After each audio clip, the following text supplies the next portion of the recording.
Cada viernes al caer el sol tenemos una cita con nuestro Creador en la celebración del recibimiento del Shabbat y la introducción de la porción semanal de la Torá. Suscríbase a nuestro canal Raíces Hebreas de la Fe para que reciba nuestras notificaciones de transmisiones a las 8 de la noche, hora del Atlántico. Les esperamos. Shabbat Shalom. Está en los cielos, Él hace todo lo que desea.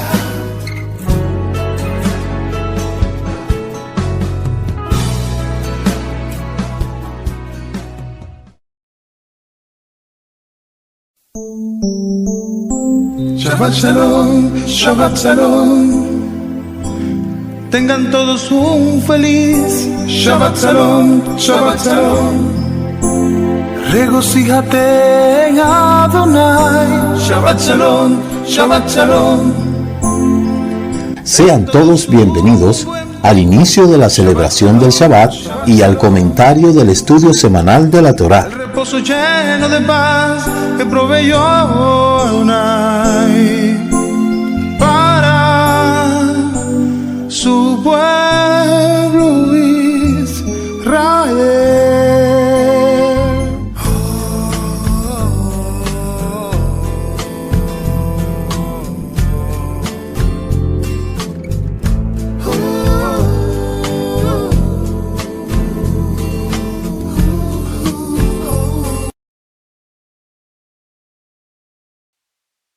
Laila Tov, amados, buenas noches, que el Eterno le bendiga y le guarde.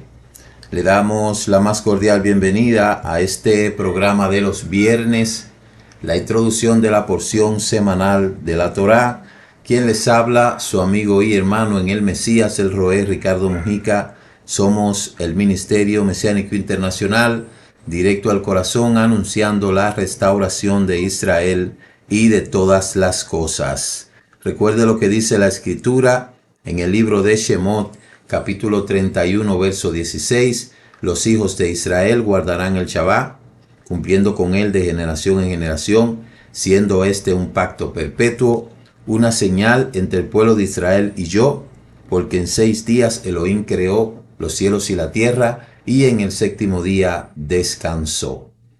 Agradecemos a nuestro Padre Celestial que nos da la oportunidad de poder presenciar un nuevo año, este año lleno de bendición, con una lluvia hermosa que ha caído en todos estos días, y nos estamos preparando para lo que son las últimas 2 fiestas que quedan, Yom Kippur y Sukkot. Hoy pues continuamos con lo que es el estudio semanal de la Torá. En esta semana tenemos la parashá número 52, la parashá Vayelech. Esta parashá se encuentra, ¿verdad? Pues toda la semana hemos estado dando las instrucciones y ya usted conoce ahí lo que son las aliyá. La hemos estado estudiando, la hemos estado visualizando. Esta parashá significa y fue, está en el capítulo 31 del libro de Devarim, desde el verso 1 hasta el verso 30. 30 versículos tiene esta parashá. Vayele, que significa, ¿verdad? Y fue. Obviamente siempre damos un resumen acerca de todas las cosas que declara la parashá, y en esta ocasión la Torá describe los últimos días de Moshe y la transferencia de su liderazgo a Yehoshua, como ya lo estudiamos en la parashá pasada.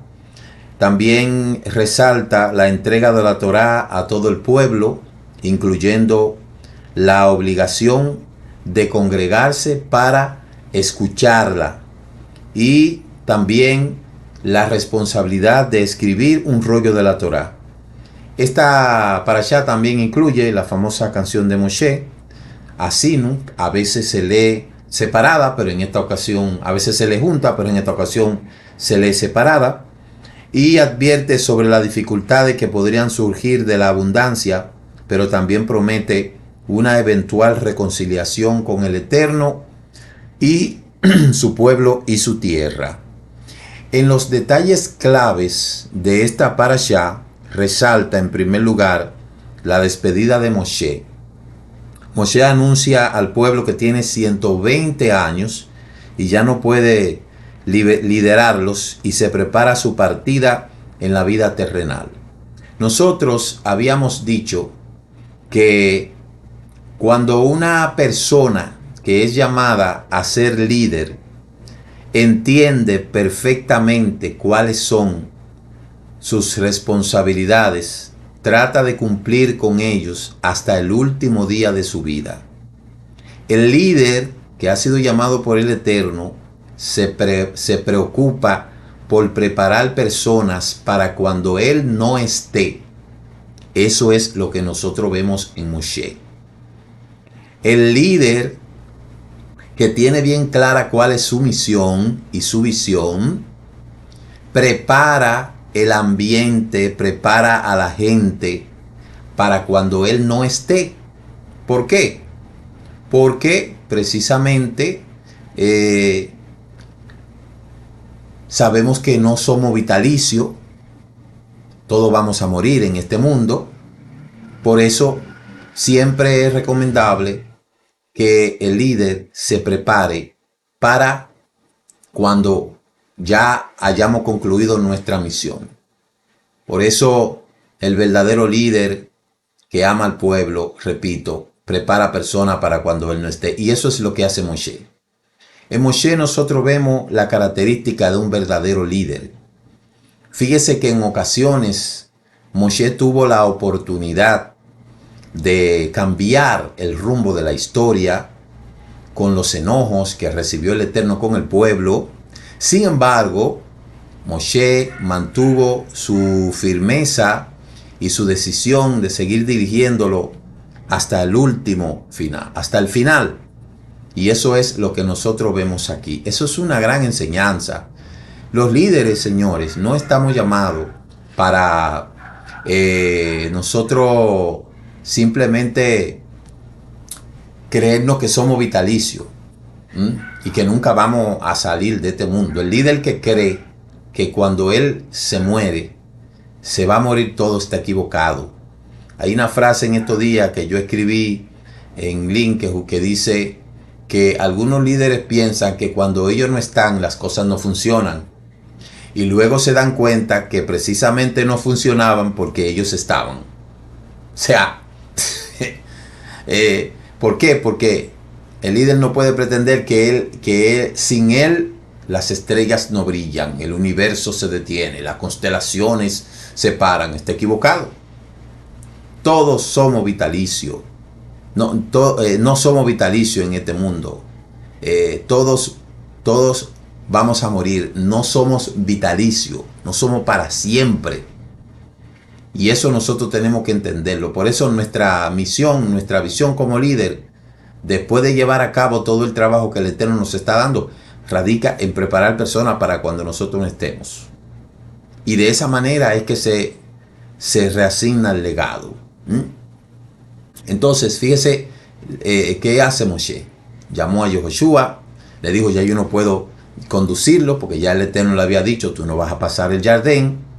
Entonces viene a Yehoshua y lo presenta delante del pueblo, y entonces lo unge para que Yehoshua termine el trabajo que él no había hecho. Obviamente porque no pudo. Moshe tenía 120 años. La escritura dice que esto fue el 7 de Adar, el día del nacimiento de Moshe.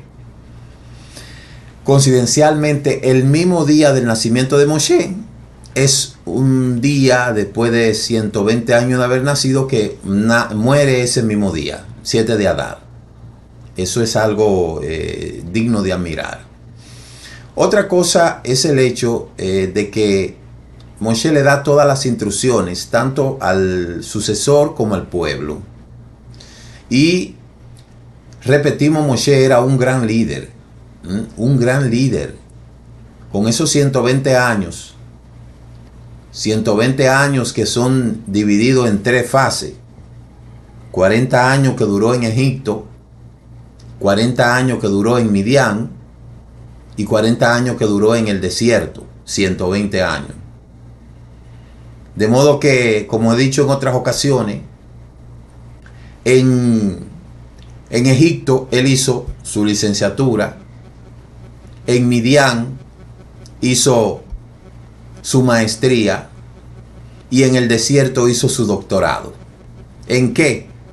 En liderazgo, en tratar con gente, en bregar con gente, en conocer gente. Enfrentó todos los problemas que un líder puede pasar.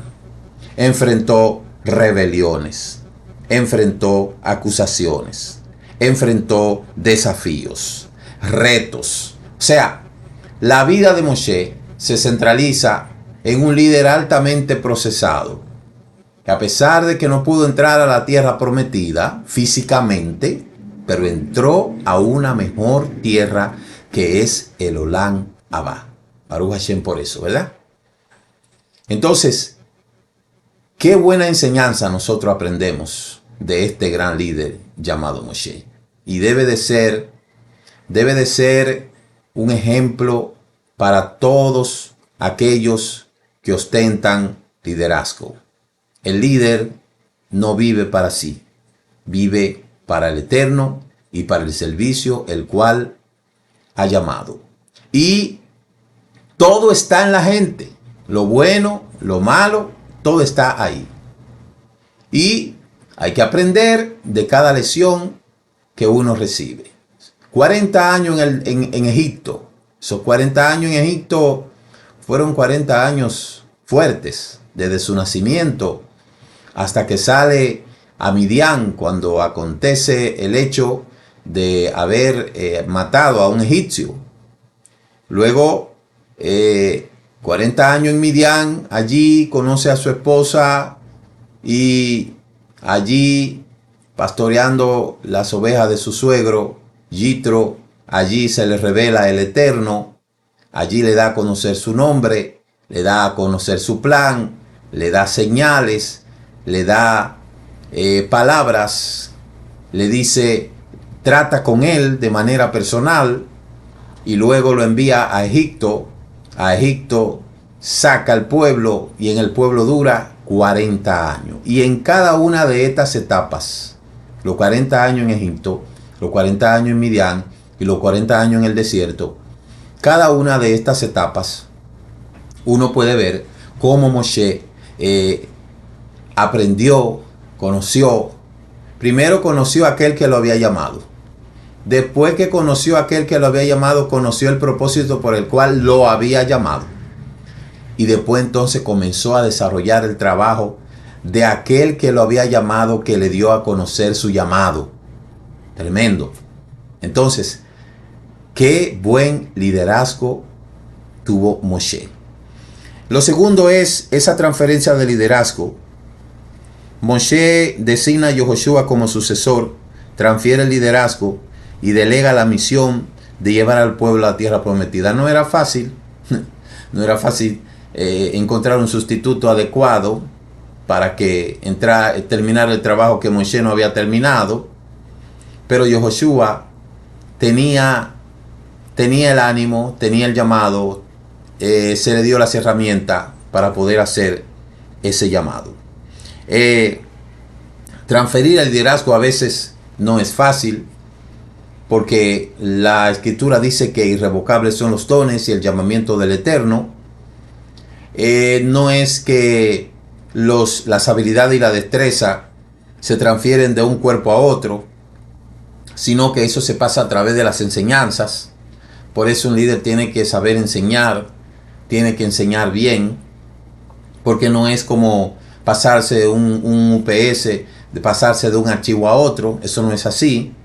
Por eso el líder tiene que buscar la manera de que la gente lo entienda, buscar palabras que sean adecuadas, que la gente lo pueda entender, para que la transferencia de conocimiento, o no la transferencia de conocimiento, la transmisión del conocimiento llegue a las personas y de esa manera pueda presentarse o asentarse un legado. El asunto, o otra cosa es el hecho de que por eso es que el líder tiene que saber bien a qué fue que lo llamaron. Tiene que aprender las palabras correctas sobre cómo transmitir ese mensaje y definitivamente tiene que buscar las estrategias que sean adecuadas para que ese mensaje pueda llegar. Por eso el líder debe después de haber recibido el llamado, tiene que organizar ese llamado. Tiene que organizar su visión, su misión, sus objetivos, sus propósitos, para cuando la persona tan solamente ver lo que esa persona está haciendo ya entienda. Un ministerio, un servicio que no está organizado, es muy poco probable que tenga una transferencia correcta. Porque si el líder no sabe, no entiende lo que va a enseñar, pues sería difícil que el que está recibiendo la enseñanza entienda. Entonces, por eso siempre yo le digo que las personas tienen que exponer claras sus argumentos, sus planteamientos, es dilucidar bien las cosas, que la gente lo pueda entender, hablar en un lenguaje llano, fácil, ¿verdad? Que la gente pueda inmediatamente, pueda escucharlo, pueda comprender. Otra cosa es la manera en que se presenta el mensaje. Con tantas herramientas que hay y con tantas estrategias que hay, la persona, el emisor que está llevando el mensaje debe de buscar las herramientas necesarias, las estrategias correctas para que el que va a recibir ese mensaje pueda recibirlo de manera diáfana, de manera que pueda entenderse claramente ese mensaje. Entonces, por eso es que yo siempre le digo, hay que saber difundir el mensaje, hay que buscar las palabras correctas, las estrategias correctas. Para eso uno tiene que prepararse, ¿verdad? Para eso uno tiene que prepararse. Yo por eso le digo, yo estudié en educación, ¿verdad? Y siempre le digo que con las teorías educativas con las que yo más me identifico es con el constructivismo. Porque el constructivismo dice que el conocimiento es una construcción. Y así es. Y de ahí pues uno deriva todas las cosas de tal manera que el mensaje pueda llegar de una manera correcta. Mire, aquí en donde yo me desarrollé, aquí en Higüey, la primera persona que comenzó a presentar el mensaje plasmado en la pantalla, esa innovación la traje yo. Yo recuerdo que comencé primero plasmando la computadora, es decir, ponía la computadora frente a la cámara y de ahí yo plasmaba el mensaje. Después pudimos lograr plasmar en la diapositiva las cosas y después ponerla en la pantalla para que la gente lo vaya mirando. Eso fue una innovación que eso ayudó a que la gente pudiera entender claramente el mensaje. Porque una persona solamente hablando, ya yo dejé de hacer la diapositiva porque ya todas las diapositivas están ahí. Yo tengo todas las diapositivas desde que yo comencé a plasmar el mensaje. Ahí las tengo todas. Y esa fue una de las maneras en que el Eterno nos ayudó a que la gente pudiera comprender el mensaje. Y eso se llama lo que son los medios audiovisuales, ¿verdad? La tecnología de la información, la que se conoce como las TIC. Entonces, de esa manera la gente comprendió el mensaje, porque el mensaje tiene que salir bien diáfano. Entonces eso es muy importante. Lo tercero que Moshe le dice es que debe de tomar la Torá como un documento legal. ¿A qué se refiere que es un documento legal? A que ese será la regla de conducta. La Torá es la regla de conducta. La Torá tiene que ser el documento que va a regir, que es nuestra constitución, que va a regir nuestra alma, la constitución de nuestra vida, la constitución de nuestra alma está regida ahí en la Torá. Ese es un documento legal. Se le ordena a los levitas y los ancianos que aseguren que la Torá se lea públicamente cada 7 años. independientemente de que los padres tienen la responsabilidad de enseñar la Torá a sus hijos, como declara el libro de Deuteronomio capítulo 6, también tenía que leérsele al pueblo para que el pueblo escuchara los mandamientos de la Torá.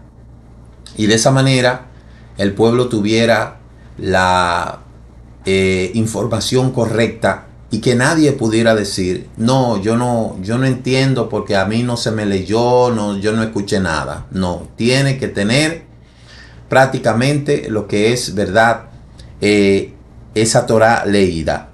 Y luego está la canción de Asinu, que gran parte de esta parashá, que llama al cielo como testigo y a la tierra.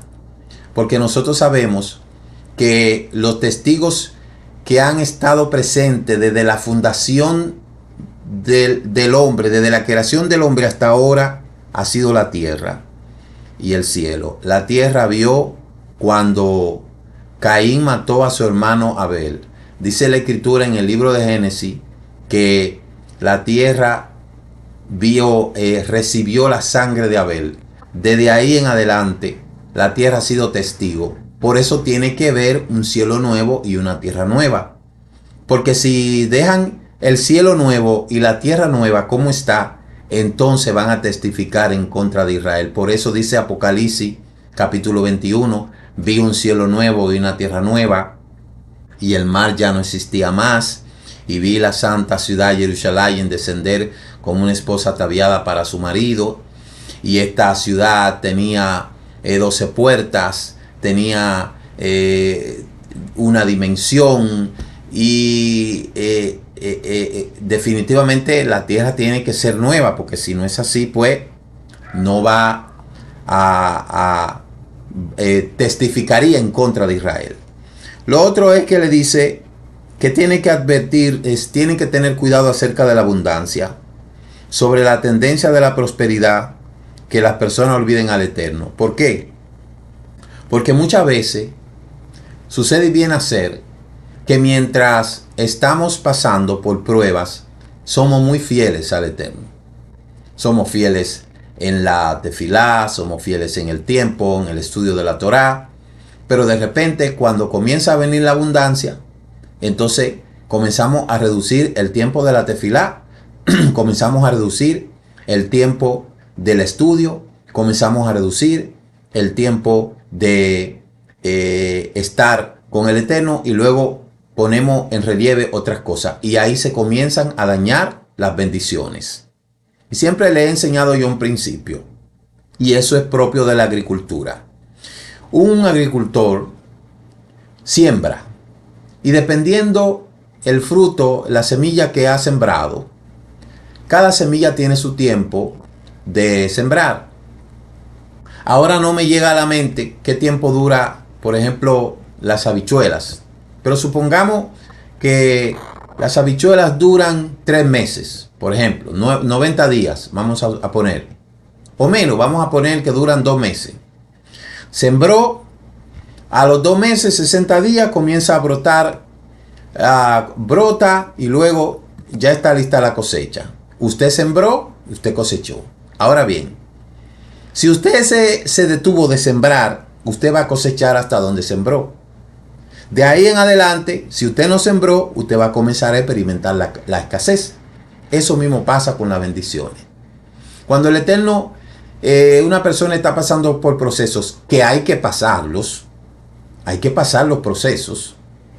Quiero que ustedes sepan que sin el proceso no se puede entrar a la bendición, porque una persona que es traída de la escasez inmediatamente se mete a la bendición, por naturaleza no aprovecha bien ese tiempo y sencillamente las bendiciones no le son factibles. Entonces, ¿qué es lo que el Eterno hace? Nos trae al desierto, nos trae de la ciudad al desierto.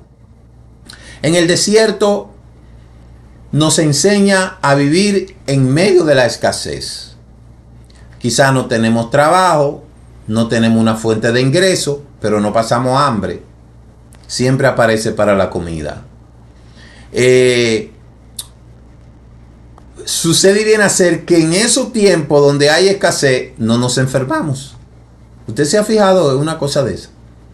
que cuando hay escasez, algunos no experimentamos enfermedades, porque no tenemos ni siquiera seguro para ir al médico. No tenemos seguro, no tenemos dinero. O sea, una enfermedad no nos caería bien. Entonces el Eterno nos está pasando por un proceso.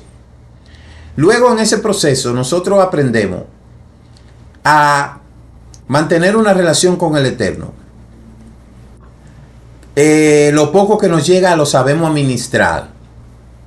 No descuidamos nuestro tiempo de oración, ni de estudio de la Torá, ni la meditación.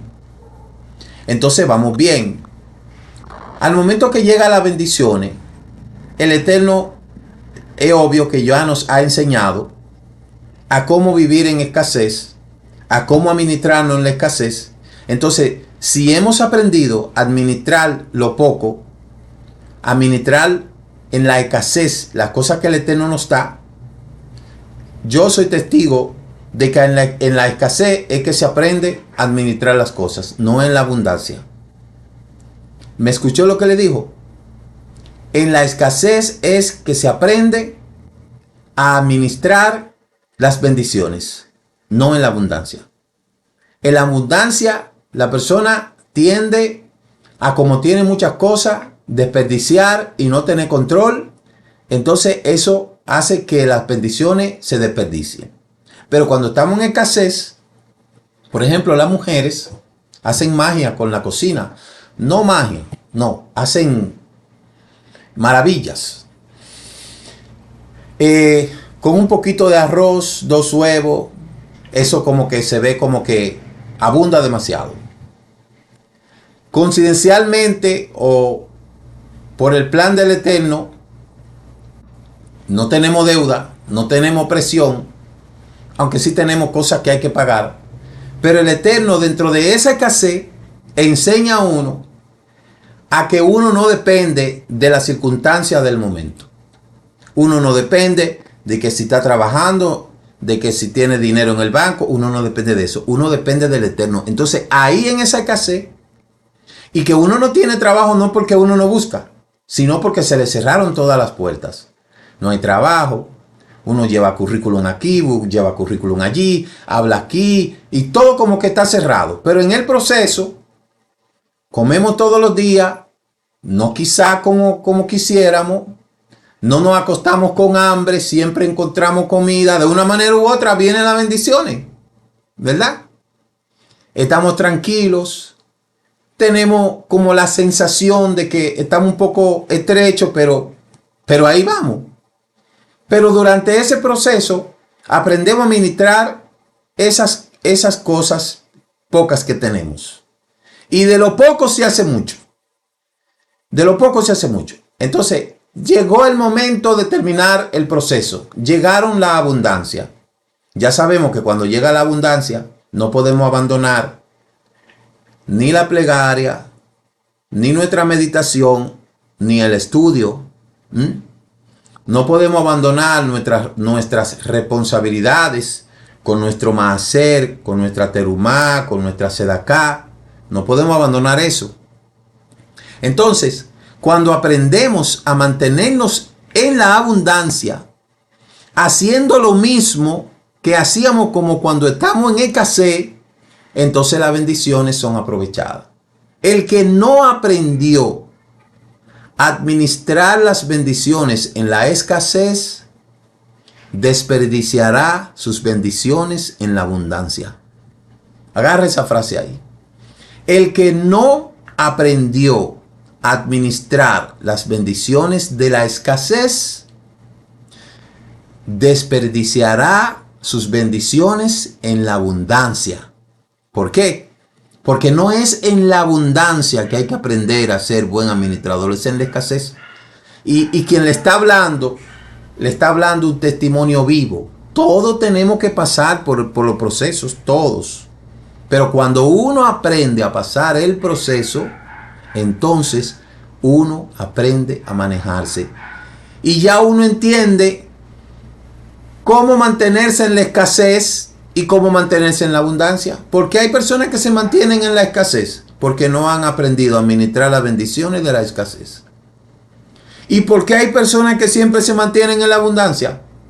Porque han aprendido a mantener las bendiciones en la abundancia. Hay tres cosas que nunca se debe de dejar de hacer en ninguno de los tiempos: la meditación, la tefilá, el estudio de la Torá, y otras cosas como la terumá, la sedaká, el maaser. Eso siempre tiene que estar, haya abundancia o no haya abundancia, porque esas son responsabilidades que nos conciernen. Entonces, el Eterno le dice a Israel: cuídense de ustedes echar a perder las bendiciones. ¿Por qué? Porque va a venir el castigo. Hasta usted me ha escuchado decir una frase que dice que el desierto se alarga o se acorta dependiendo de la actitud del que lo atraviesa, porque eso tiene que ser algo de manera personal. Se habla también de la promesa de reconciliación. Hacia el final de la canción, Elohim promete vengarse de los enemigos y reconciliarse con su pueblo y la tierra. Nosotros ya en la parashá pasada hemos estado hablando acerca de lo que es el capítulo 30, que habla de el estado pasado de Israel, el estado actual y el estado futuro. Ahora mismo Israel está bajo mucha presión internacional. Nosotros estamos mirando que muchísimas naciones están pugnando o pujando para que haya un estado palestino, cosa que eso nunca va a pasar. En primer lugar, porque ya yo le expliqué, y es así, que el famoso gobierno palestino está en Cisjordania, pero Cisjordania nunca ha pertenecido a Palestina. Y en el caso de los gazatíes que quedan en el sur, pues Gaza no es Palestina. Entonces mire la cosa. Supuestamente la gente quiere un estado palestino, ¿verdad? Pero fíjese que en el sur, donde está Gaza, ahí el que gobierna es Hamas, un grupo terrorista, que ustedes ven lo que hizo el 7 de octubre, cuando se metieron, atacaron a esos kibús, asesinaron niños, violaron mujeres, mataron hombres, niños, ancianos, hasta los perros lo mataron. Entonces, el gobierno cisjordano, bien, gracias. Entonces yo quiero que me digan de qué estado palestino es que la gente está hablando cuando el gobierno que está en Cisjordania se ha desligado totalmente de Gaza. Y el que gobierna ahí en Gaza es Hamas. Aún el propio gobierno cisjordano sabe perfectamente que si se llega a aprobar supuestamente un estado palestino, ¿quién usted cree que va a entrar a Cisjordania y va a imponer su ley Sharia? El grupo terrorista Hamas. Entonces, por eso fue que el presidente de Estados Unidos dijo que crear un estado palestino es darle un gran auge a Hamas, porque Hamas es un grupo terrorista. Entonces, mire por ejemplo España, que está pujando por eso. La gente no sabe. España, Francia, Suecia, Canadá, ¿quién más? Y de aquí de los países de los países bananeros, usted ha visto de que a Colombia, al presidente de Chile, presidente, se puede decir el socialismo, que son los países bananeros de aquí, que no se dan cuenta que el Islam, y ya usted ve lo que hicieron allá en Italia, porque Italia no quiso aprobar que haya un estado palestino. Mire lo que hicieron en Italia. Arreciaron y acabaron, rompieron, destruyeron, porque esa es la cosa. Entonces mucha gente no entiende, y muchos lo saben, pero se hacen lo ignorante, que el Islam es una bestia que se está desarrollando y que Europa está alimentando a una bestia que se va a alimentar con la sangre de los hijos europeos, como ya lo hemos visto en la islamización? ¿O acaso España olvidó lo que fue la islamización?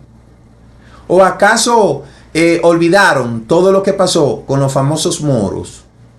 Entonces, dice un adagio que el pueblo que olvida su historia está condenado a repetirla. Siendo España un país que por historicidad ha sido antisemita, España fue el que hizo el decreto de la Alhambra en el 1391 para expulsar a los judíos de España y despojarlos de su riqueza. España fue donde se incitó el antisemitismo medieval, donde incitaban a las masas a matar a los judíos porque lo estaban acusando de que los judíos estaban judaizando a los cristianos, y eso era falso. Ahí fue donde, cuando la peste negra, dijeron que fueron los judíos que le echaron veneno a los pozos y por eso era la peste negra. Ahí fue donde se levantaron las inquisiciones para despojar a Israel de su tierra santa. Ahí fue donde se organizaron prácticamente las cruzadas. Entonces se expulsan a los judíos, emigran hacia los países ya de América, y entonces aquí vienen a perseguirlo Tomás de Torquemada, Juan de Esquivel y todos esos grupos de delincuentes que vinieron a acabar con todo aquí. Entonces el antisemitismo español no es algo nuevo, pero nosotros sabemos lo que va a pasar con todas esas naciones, tanto con Francia como con España, como todos esos países que le han abierto la puerta a que simbólicamente haya un Estado palestino, que nunca lo va a haber, porque eso es simbólico, eso nunca lo va a haber. Usted puede tener la plena seguridad que eso nunca va a existir. Eso nunca va a existir. ¿Por qué? Porque el Eterno no quebranta su palabra. Pero ahí nosotros estamos mirando cómo las naciones se están aparentemente organizando para que haya un Estado palestino. Eso nunca va a pasar. ¿Por qué? Porque eso no existe. Eso no existe. Palestina no existe. Y si España quiere que haya tanto eso, porque se lo lleve todo a ellos para allá, ¿verdad? Se lo lleve todo a ellos. Entonces, es importante que nosotros le pongamos bien los ojos a todo lo que está pasando tocante a lo que es el concepto nación Israel. Porque aunque ustedes vean que la cabeza de esas naciones está empujando para que haya un supuesto Estado palestino, eso no quiere decir que toda la gente de esas naciones están de acuerdo con eso. Que lo sepa, para que lo sepa. Porque en todas las naciones del mundo, hay descendientes de esas tribus. Y el Eterno, en su infinita misericordia, como dice aquí, con todo lo que han hecho a Israel, de eso vamos a estar hablando nosotros en lo que es en el ayuno de Yom Kippur. Nos vamos a reunir vía Zoom a las 10 de la mañana y a las 3 de la tarde. A las 10 de la mañana vamos a estar hablando de lo que es la sombra profética de Yom Kippur en circuito cerrado. Todos los hermanos nos vamos a reunir en la sala, y en la tarde a las 3 estaremos estudiando el tema las naciones en la profecía, y ahí nosotros vamos a abordar todos estos temas. Es importante que usted, que me escucha, que me ve, que ha sido educado sobre cómo orar por Israel, la responsabilidad que tenemos de orar por Israel, usted le siga el ritmo a las informaciones que día tras día ustedes escuchan. Porque siempre usted me va a escuchar decir que Israel tiene 3 guerras. Tiene una guerra física, que son con todos esos enemigos de antaño. Todas esas naciones que siempre se han levantado contra Israel y que cada vez se van renovando con una generación nueva, No se crea usted que esas 7 naciones, los hititas, los jebuseos, los fariseos, todas esas cosas, todas esas naciones, generación tras generación, se van renovando. Hoy le ha tocado en la cabeza de Macron, de España, y de muchas naciones. Pero siempre han estado ahí.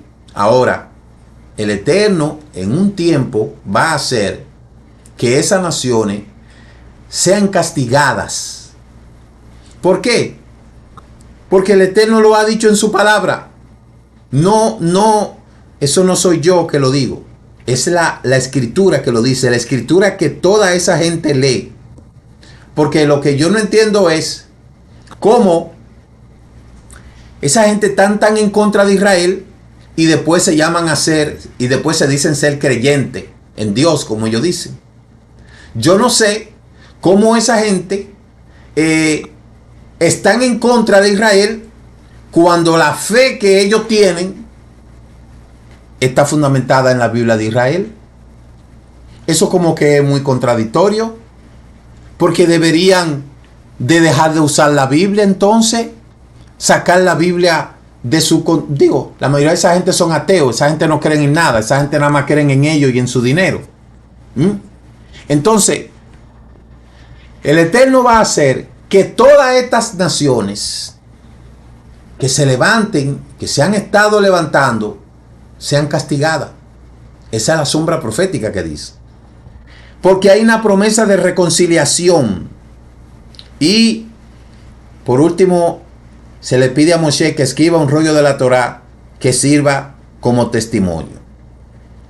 Entonces, gran parte de esta porción de la Torá, gran parte de esta porción de la Torá, pues habla precisamente de todo lo que va a pasar en el contexto. Esa canción de 70 líneas que Moshe habla al pueblo, que habla de los últimos días de su vida, el llamado al cielo como testigo. Moshe exhorta al pueblo, recuerda los días de antaño, considera los años de muchas generaciones y ciertamente le hace entender de que bajo ningún concepto esa palabra será olvidada por el Eterno, ni olvidada tampoco sus promesas. Entonces, nosotros hemos estado leyendo toda la semana las aliyá y leímos la aliyá donde ya Moshe le habló de que ya tenía 120 años, ya tenía que partir. Le dijo que se mantengan firmes, que no teman, que siempre mantengan esa palabra que fue recibida, que se fortalezcan, que estén firmes, que nunca dejen de escuchar y de meditar en esa palabra que Él le da. También le da la ordenanza de nunca dejar de leer esa palabra. Y hasta que ayer estuvimos hablando acerca de la promesa de resurrección, que nosotros sabemos que es una promesa en el cual el Eterno levantará a aquellos que han muerto creyendo en la resurrección, incluyendo el mismo Moshe. En la sexta aliyá, que yo quiero que ustedes le pongan atención ahí para que lo relacionen con lo que está pasando en el mundo, dice el capítulo 31, verso 21, sucederá entonces que cuando muchos males y tribulaciones vengan sobre ellos, este cántico declarará contra ellos como testigo, y no olvidarán, porque yo conozco el plan que ahora están urdiendo, de que traiga a la tierra que juré. Y aquí se está hablando de que esta canción se está basando en la escala hebrea y de esa manera que fue enseñada para que nunca más sea olvidada. Aquí habla de que las naciones que se levanten contra Israel, que siempre se han levantado, un día, como yo dije ahorita, serán conquistadas. Pero también hace referencia a esa canción popular que se llama Abba Nagila Abba, ¿verdad? Y es de ahí donde se saca esa canción. Entonces, por último, dice la escritura: toma este rollo de la Torá y colócalo junto al arca del pacto de vuestro Elohim para que permanezca allí como testigo. Y obviamente se hace eso para que puedan entender de que no hay un testigo más grande como esa palabra del Eterno. Obviamente esta parashá se completa con lo que es la parashá que viene, la parashá Asinu, ¿verdad? Que es la parashá 53, porque tanto la parashá Vayelé como la parashá Asinu son yutapuestas, y por esa razón es que en una, cuando se lee separada, hay que esperar que llegue la Asinu para completarla, pero el objetivo es el mismo. Moshe le hace referencia a todas estas cosas para que entiendan claramente cómo el Eterno siempre les recuerda todas las palabras que le dijo, no importa sea cual sea lo que es los tiempos, las edades, las dificultades en las que estén pasando, el Eterno guardará a su pueblo y lo salvará.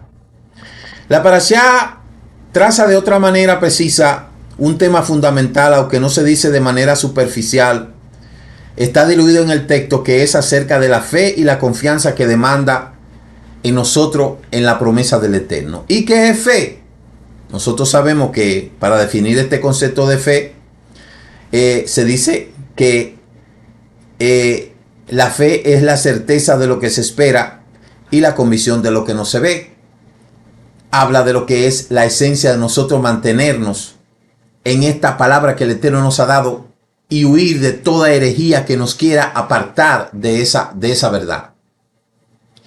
Que los tiempos difíciles que en los cuales nosotros estamos presenciando nos enseñen a nosotros a entender que mientras más difíciles se pongan los tiempos, más fuerte tiene que estar nuestra fe. Es como que cuando yo le decía al principio, hablando de la escasez, el Eterno desea que nosotros nos mantengamos firmes en la escasez. La escasez representa los tiempos difíciles, los tiempos malos. Y aquel que ha sabido mantenerse su fe en los tiempos difíciles, pues cuando lleguen los tiempos de refrigerio, pues tendrá mucho más confianza en el Eterno. Acerca de lo que es la fe, sabemos que el libro de los Hebreos es uno de los libros que más enrostra el concepto de la fe en el creyente. La fe, la certeza de lo que se espera, la convicción de lo que no se ve. Por la fe alcanzaron buen testimonio los antiguos, y comienza a narrar una serie de protagonistas que fueron ejemplo en cuanto a lo que es la fe. Pero ayer fueron ellos, hoy somos nosotros. Dice Jacob, Santiago, en el capítulo 2, verso 12, hablen y actúen como quienes van a ser juzgados por la ley de libertad, que aunque no somos salvos por la ley, sí seremos juzgados por ella al final. Nosotros sabemos que cuando Rashaul habla de que no somos salvos por la ley, no se está refiriendo a esa ley expresada en mandamientos expresados en ordenanza, ¿verdad? Pero no deja de ser claro ejemplo de que esa ley expresada en ordenanza también es la que nos va a medir a nosotros tocante a lo que son nuestras obras. O sea que no podemos dejar, tenemos que hacer una cosa sin dejar de hacer la otra. Obviamente la salvación no es por obra para que nadie se gloríe, pero las obras son incluidas al momento de nosotros presentarnos delante del Eterno. Por eso tenemos que ir delante de Yom Kippur, ¿verdad? No es que somos salvos por nuestras obras, nadie se salva por buenas obras, pero las buenas obras están incluidas al momento del Eterno juzgar y tener un veredicto hacia nosotros. Eso es lo que se llama Yom Kippur, y eso es lo que mucha gente no ha entendido. Cuando nosotros hablamos del tema de la ley, no estamos refiriéndonos a la Torá, porque la Torá no es ley, la Torá es instrucción, y la ley es mandamiento y estatutos, ordenanzas expresados en declaraciones. Pero no podemos tomar una cosa y dejar otra. Ambas combinaciones. La fe consiste en la comisión de lo que no se ve. Hemos sido salvos, el Mashiach nos acercó, pero no podemos quedarnos de brazos cruzados. Tenemos que actuar con justicia. Tenemos que practicar la sedaká. Tenemos que practicar la terumá. tenemos que practicar el tikkun y tenemos que mantenernos como persona aprobada, que la luz del Eterno irradie a través de nosotros para que el mundo pueda entender que ciertamente nosotros somos hijos del Eterno, ¿verdad? Porque mucha gente dice, no, la salvación es por la fe. Y entonces, en su alma, ellos quieren argumentar una salvación, mientras en su cuerpo están actuando como personas injustas, no practican la justicia, no tienen consideración contra nadie, hacen lo malo siempre, son tramposos, un sinnúmero de cosas. Entonces, no perdamos con esto. La salvación no es por obra. Muy bien. Pero con esto no quiere decir que dejemos de hacer las obras buenas. Eso es una unión. Eso es una yuxtaposición. Hemos sido salvos por fe, sí, por la creencia en Mashiach que nos acercó. Pero Mashiach nos llamó a que seamos buenos practicantes de esa fe que está enrostrada en lo que es la Torah. Porque de ahí es donde mucha gente se confunde. Tenemos que hacer una cosa sin dejar de hacer la otra. Obedecer. Somos libertados del pecado. Hemos alcanzado la libertad. Pero siempre hay que obedecer la Torah. Siempre tenemos que, para andar en libertad, tenemos que obedecer la Torah. Por eso dice Jacob, hermano mío, si alguno dice que tiene fe y no tiene obra, ¿de qué sirve? ¿Puede acaso su fe salvarlo? Entonces no es nada más por la fe, ¿no? Están equivocados. La fe es una doctrina clave en la vida del Hijo de Elohim. Claro que sí. Somos salvos por la fe, sí, pero no podemos dejar de un lado las obras. Todo lo que dice la Escritura, que todo lo que no proviene de la fe es pecado, claro, pero no podemos abandonar las obras. No nos confundamos con eso. Ay, es que mucha gente habla solamente de fe y fe y fe y de fe y de fe. Ah, sí, la fe. ¿Y las obras para cuándo? ¿Para cuándo? Son injustos. Son deshonestos. Malvados. Entonces, solamente tenemos fe para ser salvos. Y ya, con eso basta. Esa es la confusión de mucha gente. Y esa es la mentira en que mucha gente ha caído. Por eso muchos tienen una fe muerta, una fe demoníaca, una fe que ellos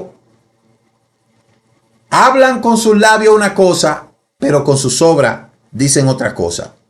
Entonces es importante que nosotros tengamos ese concepto claro para que no caigamos en confusión y, como dice la Escritura, no caigamos en tentación y que perdamos nuestra salvación. Definitivamente tenemos que entender que los antiguos vivieron por la fe. Abraham vivió por la fe. Isaac vivió por la fe. Jacob vivió por la fe.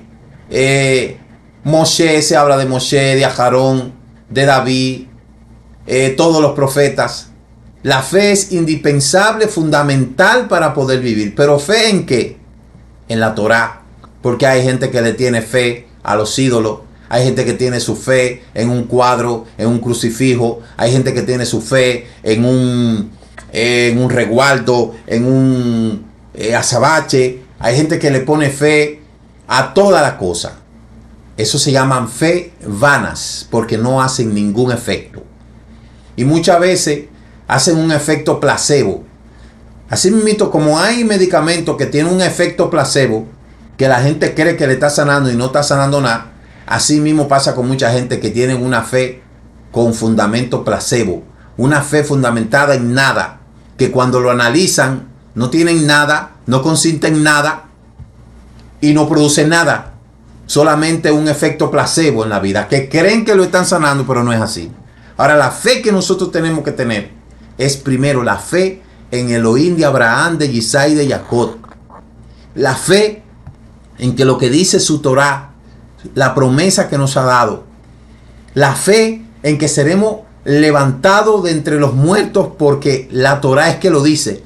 La fe que si obedecemos esos mandamientos, Él nos va a bendecir, Él nos va a cuidar, Él nos va a proteger. La fe que si nos mantenemos en la obediencia, nunca vamos a perecer, sino que Él irá con nosotros. Esa es la correcta fe. No es la fe muerta en ídolos muertos, en vírgenes, en piedras, en papeles, en cosas, en azabache, en crucifijo, en talismanes. No es esa fe, no. Es la fe en la Torá. Es la fe en la palabra del Eterno. Es la fe en los mandamientos que Él dio a Moshe.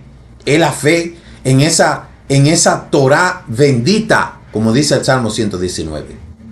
Y eso es lo que el Eterno le dice a su pueblo. Manténganse firmes, no tengan miedo. No importa, Israel, si todas las naciones se volcaran contra ti, tú vencerás esas naciones. No importa cuánto estén luchando contra ti, en tu casa, en tu familia, en tu trabajo, en donde quiera que tú estés. No importa quién esté luchando contra ti y que tú pienses que tú estás solo. Tú no estás solo. Tú no estás solo. El Eterno ha prometido estar con nosotros y así será. Amén. Así que le dejo con esta reflexión, que el Eterno le dé entendimiento y que ustedes puedan comprender a cabalidad estas cosas para que el Padre Eterno siga ayudándole. Amén. Nos vemos mañana y que el Eterno le bendiga y que el Eterno le guarde. Shana Tová, que tengan un año dulce, lleno de bendiciones, de prosperidad, y que el Eterno bendiga sus almas desde aquí hasta la eternidad. Shalom, shalom. Pasen todos buenas noches. Shabbat shalom, Shabbat shalom. Tengan todos un feliz. Muchas gracias por habernos acompañado en este inicio de la celebración del Shabbat y el comentario del estudio semanal de la Torá. Les esperamos mañana a las 10 a.m. en el servicio virtual de las naciones. Recuerde suscribirse a este canal Raíces Hebrea de la Fe y comparta con otros esta bendición. Shabbat Shalom. Dicen nuestros sabios, es más lo que ha hecho el Shabbat por Israel que lo que Israel ha hecho por el Shabbat. El Shabbat nos ha preservado como pueblo. Es un día que dedicamos a Adonai y aprendemos de su Torah.